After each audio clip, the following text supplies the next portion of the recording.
Hey everybody, Bob Chick back with another edition of the Voice of Bodybuilding, the VOB podcast, brought to you by Redcon and powered by Panada Sports. Folks, don't forget to subscribe if you like what you see. I really appreciate all the comments. We did a live yesterday, which is extremely good. We're going to have to do these every week. You got questions on anything bodybuilding related, of course, I like to hear from all you guys out there. And this is a great way to connect with the fans out there that have questions about the sport, how it works, how the judging works, what the judges are looking for, politics in the sport, all these things that we see out there. So keep them coming. And again, I appreciate all the new subscribers that we have. We over doubled our number from just 2 weeks ago. So thanks, everybody. And just to keep the ball rolling, we're not really going to talk about the Arnold. I think we pretty much beaten that one to death, along with every other podcaster out there. So what I'm going to talk about today is something that's a little bit of an offshoot of what we've been talking about all week, which is the Arnold, but it's specific. What happened to Big Ramy? That seems to be the question. Did something happen to him? Why is he now placing as low as he is, a former two-time Olympia champ? So that's what I wanted to discuss today. And we're going to start things off by doing a little bit of a history lesson, as of course we always do, because you got to go back to the past to learn about what the present's all about and potentially where that's going in the future. What happened to Big Ramy? Well, in 2013, all right, we go back 10 years ago. 2013, Big Ramy kind of came in big on the scene with a physique that would forever change the landscape of bodybuilding for the next 10 years with a big win at the New York Pro. Now, that's a substantial win because the New York Pro, as everybody knows, is a very, very prestigious show. Steve Weinberger taking that over from years ago when it was the Night of the Champions, and it has kept the prestige ever since. It's considered a very, very big and very difficult show to win, but it automatically puts you on the map. Well, Big Ramy comes out of nowhere at 29 years old and wins the New York Pro, goes to the Olympia, did fairly well, okay? Like everybody else, you got to kind of start somewhere and work your way up. But if we zoom fast forward, 2023, all right, we're not seeing 2022, 23, okay? So 10 years later, well, what's changed? Well, one, he's 10 years older, okay? 29 to 39, okay? 30 to 40 is a big, big difference in bodybuilding, and we're going to go into depth as to why that is. But two-time Olympian, you would think, would be in the hunt for a third title. That didn't happen. Would certainly be in the hunt for an Arnold Classic victory. That didn't happen. And why is that? Well, if we look at the pictures, and we're gonna put one up in just a moment so you can see it. This is a comparison 10 years apart, New York Pro versus current, okay? What we just saw at the Arnold Classic. This is a lat spread. Now, I know it's only one pose, but it really shows you the difference in Big Ramy's physique over a 10-year span. Now, why is this? Is it his training? Is it his diet? Is it genetics? It's a little bit of combination of everything, which you can see from the lat spread. The shoulders are a little bit too big and shaped just a little bit differently. That's for various reasons. The waist is wider, okay, not as trim and streamlined as it was. The thighs are a little bit bigger, but in this case, it doesn't really help the situation because his thighs were already verging on being too big. Okay, when you get too big in bodybuilding, you become out of proportion. That's going to affect the rest of you. Okay, so again, I don't want to throw up 100 pictures, but you get where I'm going with this. Now, here's what happens. As this relates to training, from your 20s to your 30s to your 40s, and you're going to see this especially in pro bodybuilders, okay, competition bodybuilders. They don't have to necessarily be pros, but let's just say people that are competing in the sport of bodybuilding. In your 20s, you should be building a base, okay? Let's just do even numbers, 20 to 30. Building a base for a bodybuilder, okay? Building the shoulders, obviously you want them big but not crazy or misshapen. You want to keep that small waist as small as you can. You want the big flaring thighs. You want calf development that equates into a nice looking full complete leg. And then of course from the back, you want equal development in terms of hamstrings, a glute development, lower back thickness, all that stuff. From 30 to 40, what you're really looking to do is you're looking to refine your physique now. Okay, now this is where it gets hairy, because this is the golden spot for bodybuilders. This is where your peak conditioning should be, your peak physique, as it would be, is somewhere between 30 and 40. That's the sweet spot. Let's just split it halfway and call it 35. And from 40 on, you should really be looking at preserving the body. Okay, what does this mean in terms of training? And this, again, this goes out to not just pros, but also anybody that fits into this demographics. What I see is the training never changes. And we've seen various examples of this. There's a reason that masters look differently than regular open competitors. We'll say guys in their 20s and 30s. We'll use guys. Also, it applies to women as well. Not as much and not as extreme for obvious reasons. Men obviously built to extreme, a little bit bigger, a little more muscle.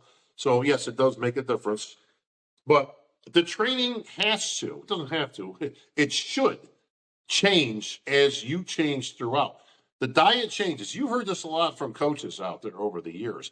What works one show in particular may not work in another, but year to year to year, it completely changes. Your body does change.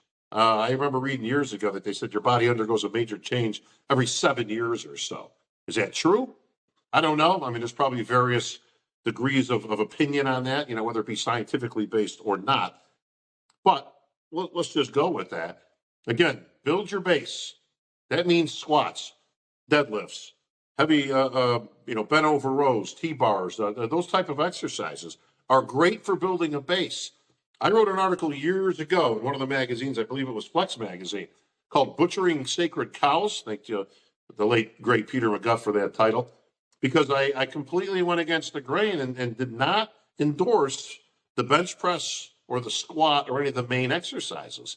And my point even then, and this has got to go back 15 years at least, probably 20 years when I wrote it, was that these were good core base exercises, but they were really, these exercises came about in the early 1900s. That was your base, your core. That's all they had. They didn't have the great equipment you see today. They didn't have Strive and Hammer and Icarian and all these Panada equipment. You know, we'll get into Panada later when we do a whole expose on the company itself. And being one who endorses the company, of course, I'm a little biased, but this stuff is so far ahead of its time. All right. It's so much diametrically different than what I grew up. And I grew up on equipment that was made in the 60s and 70s, okay, as a bodybuilder coming up in the late 70s and early 80s. It was basic core stuff. That's it. We were lucky to get a 45-degree leg press, okay? We had those upside-down leg presses, which would kill you. But what's the point? The point is that everything evolves. Everything progresses. The stuff made today is ergonomically correct. Nobody's hands are at this angle. That's why straight bar movements are so bad for you. That's why people get injured on things like the bench press. It forces your hands into a locked position that you're not really into. Your hands are really on this positioning as you just stand. If I was standing up, your hands are in this position. They're not like this, okay? That's why the easy curl bar is such a better choice when it comes into curling. A straight bar curl, a good-sized bodybuilder with any kind of training under his belt, okay, on a straight bar curl, these two fingers aren't even on the bar. And you'll see that people's hands are kind of struggling because if you can supinate your wrist enough, your bicep, to get it on a straight bar, the chances of you having inner elbow trouble is 100%.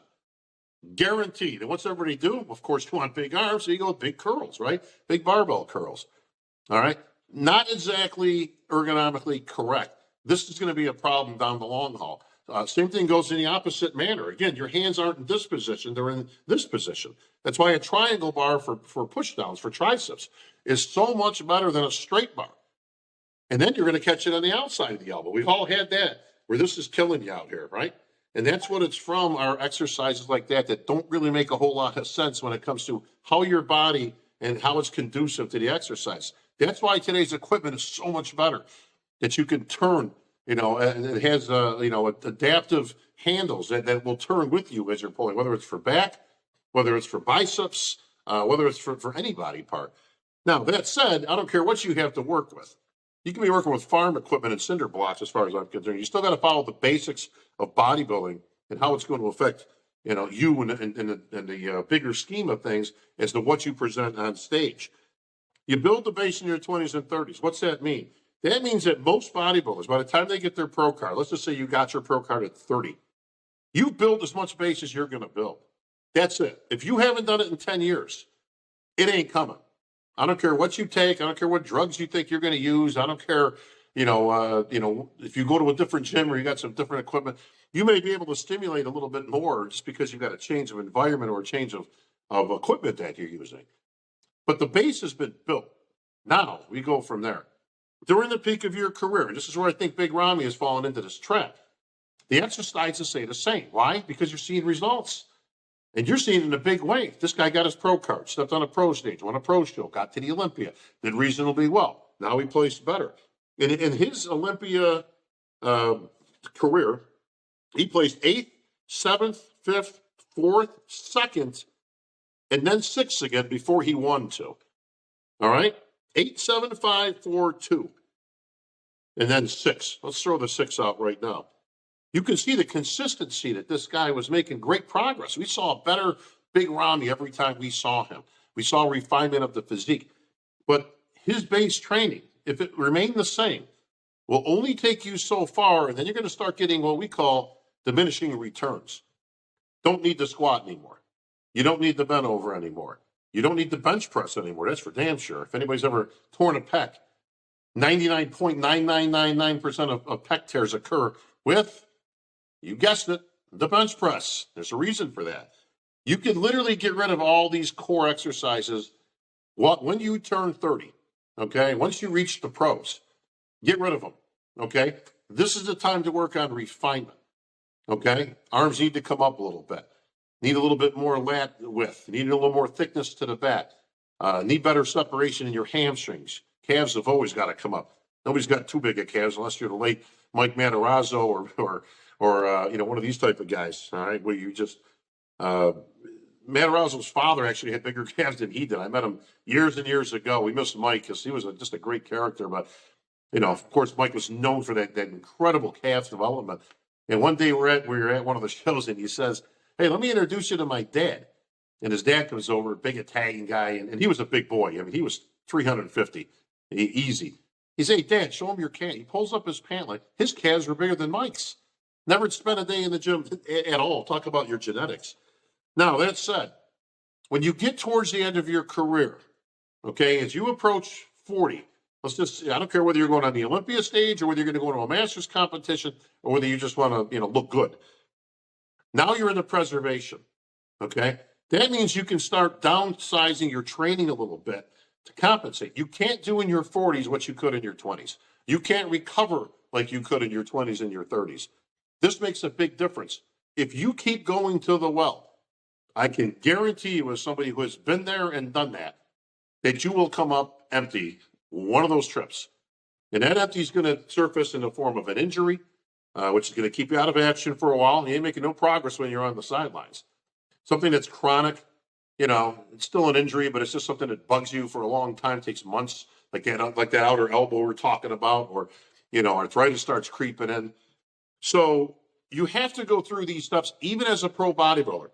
I give to you Dorian Yates, okay? Tremendous bodybuilder, 6-time Olympian, whether you agree or disagree with some of those wins is a tale for another time. But Dorian retires at 32 with 6 victories. Lee Haney, obviously regarded as one of the greatest Olympians of all time, if not the greatest, for many, many reasons. He retired at 31, if I'm not mistaken, with 8 Olympia titles. Now, why do I bring up these two guys in particular? They had 2 diametrically different approaches at their training. Dorian performed every set to failure, everything based on the Metzner, failure principle and all that. And then Dorian kind of took it to the next level. Extremely heavy training, all right, which ultimately ended up resulting in some tears,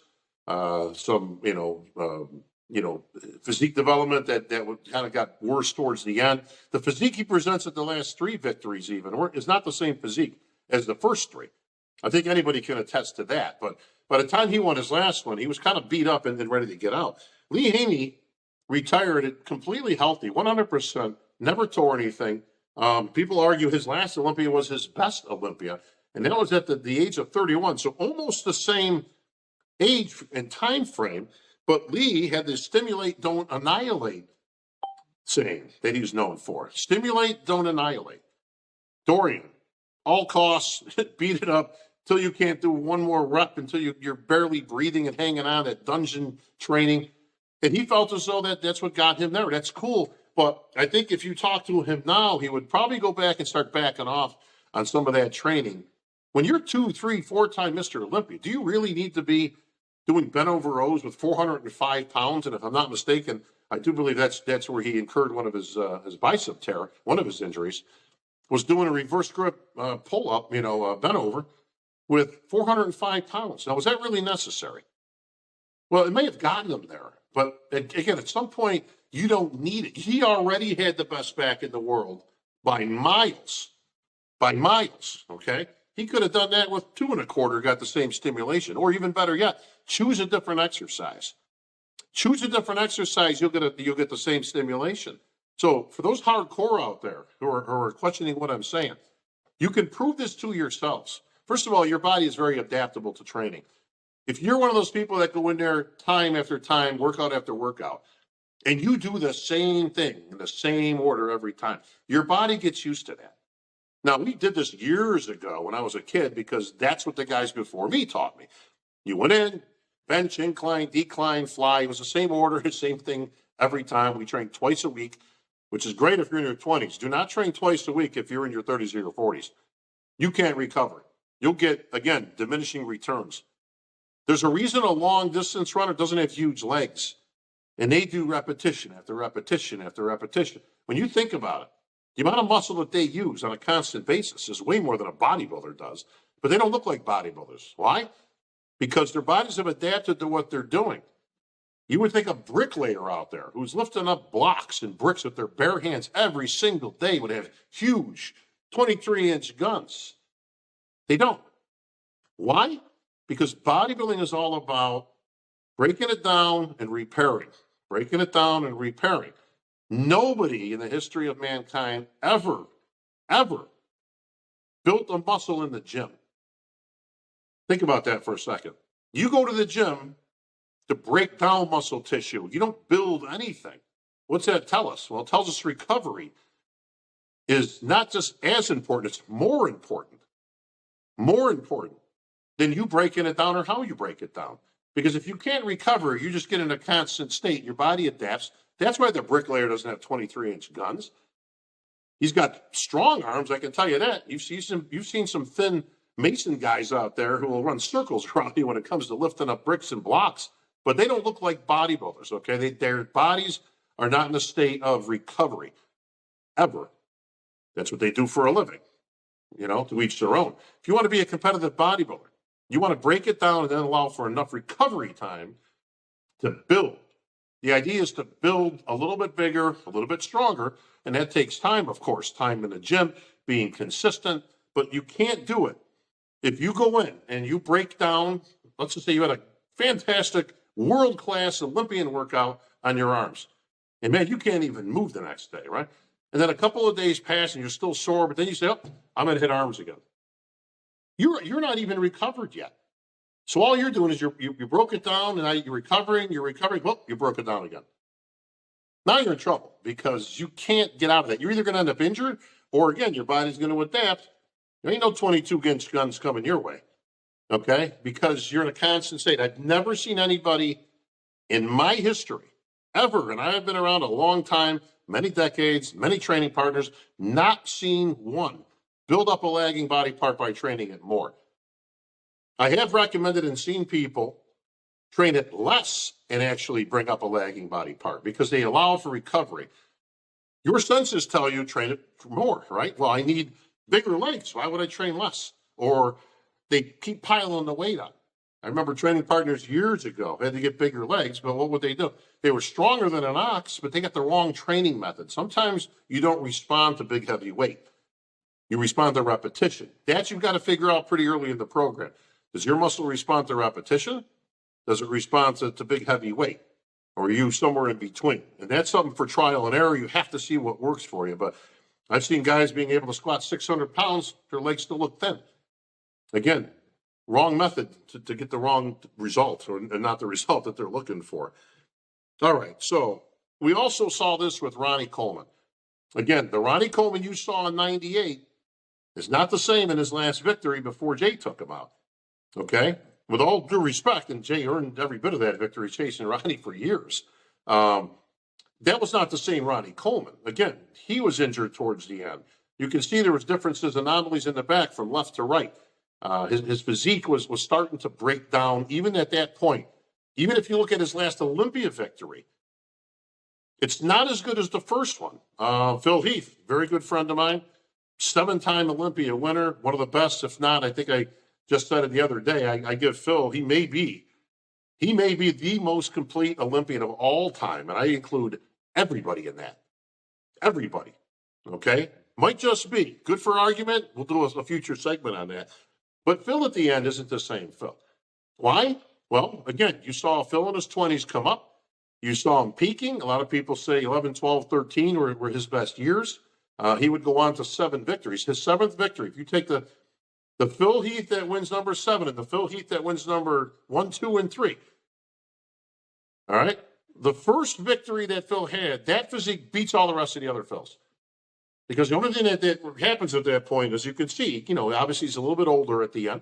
The waist gets a little wider. What happens? Why does a Masters competitor not look like a regular competitor? Okay? A guy in his prime in the open. Because that's the aging process. Okay? Things aren't as full as when you're 40, let's just say. The chest isn't as full. It's a little bit flatter. Okay? You don't have that we talk about having that pop on stage. And for all you bodybuilding fans that have been fans for a while, you know what that is. You know when a guy's got pop on stage versus one who don't. The waist gets a little bit wider as a Masters. The legs get a little bit thinner as you get older. Very difficult to hang on to mass at that point. Keep in mind also now, you're a Masters guy, you've been training. You could have been training for 20, 25, 30 years at that point. Okay? Your body can only take so much. Receptors aren't firing anymore. Body's not used to the same diet. That's why everything has to evolve and has to change if you want to continue to go on. Okay? So, getting back to the original subject matter of Big Ramy, what happened to Big Ramy? Well, again, aging process, training anomalies. He's got clear differences to his physique, as we just shown with that picture on there.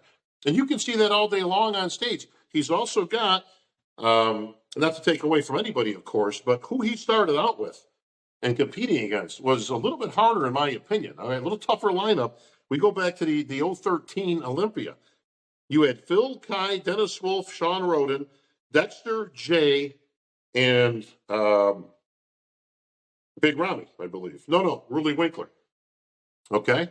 That was the top 1, 2, 3, 4, 5, 6. That was the top 7, and Big Ramy took 8th. Okay? That's impressive. Now, you compare that to this last Olympia. Was this lineup as tough as that one from 10 years ago? No, not in any way, shape, or form. But Big Ramy was struggling, and you can see why. And that was against lesser competition. So the problems are a little bit more than we even think. What's my recommendation? Take off. Now, you've already heard that his trainer, Chad Nichols, has recommended that they do some stem cell. I think that's a great idea. Just to kind of get back. You can see, I think there might be some nerve issues there. Very common amongst bodybuilders who've been around a long time, especially when you're a big boy. And let's face it, Ramy is big. He's 300 pounds. He hasn't lost any muscle in terms of overall muscle. He's still carrying as much mass, if not more, but that seems to be a problem now. I would come, if he's going to come back, and to me that's up for debate. If I was in his camp, I don't know. I don't think he's capable of winning an Olympia again. And as a 2-time Olympian, I think I might stick that in my back pocket and, go out there and do other things at this point. But let's just say he wants to compete. He thinks he's got more gas in the tank. First and foremost, I would take some good time off. Okay, let your body heal. Secondly, if you want to try stem cell or any type of treatment type thing, any type of HRT, lots of stuff out there today that can help, peptides, other things. You can go that route, okay? And then you can kind of revamp your physique. If I was Ramy and I was coming back, you wouldn't see me for a year. He's already qualified for life as a former Olympian, by the way. If you're a former Mr. or Miss Olympia, any Olympian winner, you were qualified for life. So he could miss a year and he doesn't have to requalify, which is, I think, is a good rule, of course. You've earned that right. I would come back with a whole revamped physique. He would come back, if he can, physically, come back, return to the old school. I'd be 10 to 15 pounds lighter. And assuming that he could heal any of those areas that we saw to be a problem, assuming he could do that, he could be a contender again. Now, it's unlikely, okay, because by this time he's going to be 41 years old. And as we just illustrated, it does not get easier as you go on, folks. Trust me on this one. Okay, it's going to get much, much harder. Phil found that out. As great as Phil is, and then Phil wanted to shoot for 10 and actually had a shot. Listen, you can make a case for Phil's first Olympia and possibly winning that. And I got to be completely honest here. I didn't have Roden beating Phil. I didn't. Even though Phil wasn't at his best and Roden hit his all-time best, I thought overall that Phil still had enough to beat him. And I thought he was so much more dominant, especially in the back, the arms, which wasn't even close, the chest. He still, I think, could have beaten Roden. The problem that Phil encountered there, not to get off on a tangent here, is that, again, Roden nailed it. But Roden was missing a few things, with all due respect to the departed, that made him a little bit incomplete.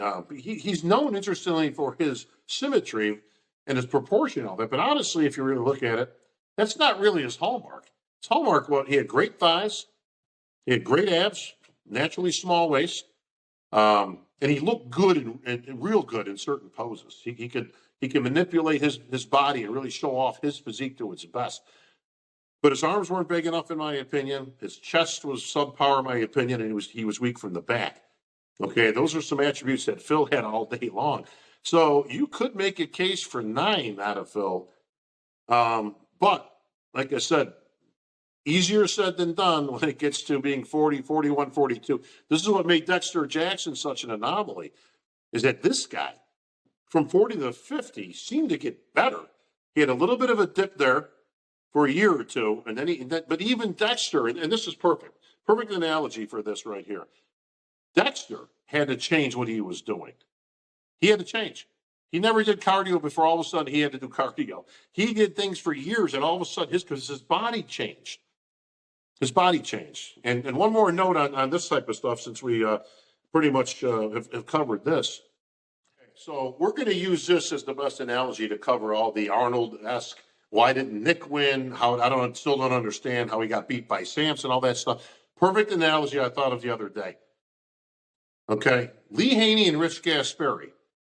Lee Haney and Rich Gasperi are Sampson and Nick Walker. Okay? Sampson, very similar to Lee Haney in size, structure, weight, thickness, the way he's put together, right? Richie Gasperi, ripped to the bone, ushered in the ripped glutes and all that stuff, right? His graininess and all that was not really seen before that, but he didn't have the structure of a Lee Haney. Now, as great as Richie was, and as great as Lee Haney was, you never really gave Rich a thumbs up over Lee Haney, did you? Did anybody have Rich beating Lee Haney in any of those Olympias that he took runner-up? And the answer would be no. Now, you could appreciate Rich. Was he more ripped than Lee Haney? Absolutely. Absolutely, without question. But did he have a better physique? And the answer is no. Okay? This is Nick and Sampson right now. This will answer the question, finally. Hope maybe this will put this to bed. Why didn't Nick beat Sampson? Because Sampson had all those attributes, and his conditioning was good. It was really good. It wasn't as good as Nick's. It wasn't as sharp as he could be even. But it was really, really good to go with all those other attributes we've already talked about. He's Lee Haney. Okay? Did anybody have Nick winning? Well, a lot of people think he should have won. But all you got to do is go back a little bit in time here in the bodybuilding history to take that analogy and go, wait a minute, you might have a point here. So we can debate this all week long now too. But if anybody had Rich Gasperi beating Lee Haney, please get to me in the comments and we can have a whole chat about that. But that's my analogy to kind of put this to bed as to why the judges are looking for what they're looking for and how Sampson found himself in the winner's circle. Did the judges get it right? Yes, they did. They got it right this time. Sampson's going to be a bear to contend with on stage and any show he does in the future, as long as the conditioning matches everything else he has. So hit me with those comments, folks. This is going to be up here in real time, so I'll be there and answering all the questions and comments, at least most of them, as much as I can get to. And that's going to close it out this week, folks. I will be on DJ's podcast that he's got with the old round table, the old school round table. I don't know who else is going to be on this, but we're filming it tomorrow. Tune into that on Sunday at 12 o'clock. Okay, you can catch DJ's podcast. I'll be on there, and let's see what the guys come up with. That'll close it out for this week.